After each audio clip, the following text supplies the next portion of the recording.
আমরা একটা টাকা ব্যাংকে ছাড়বো না, আমরা open remittance.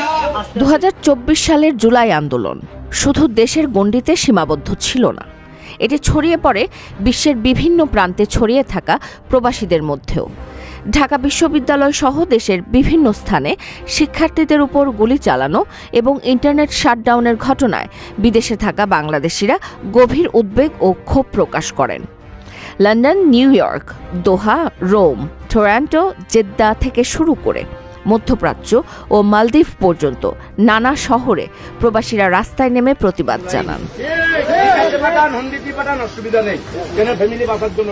Facebook, x, YouTube সহ সামাজিক যোগাযোগ মাধ্যমে সক্রিয় হয়ে তারা বলেন, বুলেট নয়, সমাধান চায়। দেশে ইন্টারনেট বন্ধ থাকায় প্রবাসীরা স্বজনদের সঙ্গে যোগাযোগ থেকে বিচ্ছিন্ন হয়ে পড়েন। এর প্রতিবাদে অনেক প্রবাসী রেমিটেন্স বন্ধের আহ্বান জানান, যা সরকারের জন্য বড় চাপ হয়ে দাঁড়ায়।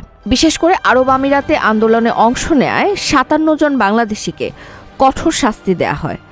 তাদের মধ্যে কেউ 10 বছর, কেউ আজীবন কারাদণ্ড প্রাপ্ত হন। প্রবাসীরা যদি শাটডাউন ঘোষণা না করতো তাহলে শেখ হাসিনা এত তাড়াতাড়ি যেতে পারতো না। আমি দুবাই দিয়ে আসার পরে ওইখানে আমাকে ইমিগ্রেশনে আটক করার পরে ওইখানে আমাকে নিয়ে 1 সপ্তাহ পরিবারের সঙ্গে যোগাযোগ ছাড়াই তাদের দিনের পর দিন আটকে রাখা হয়।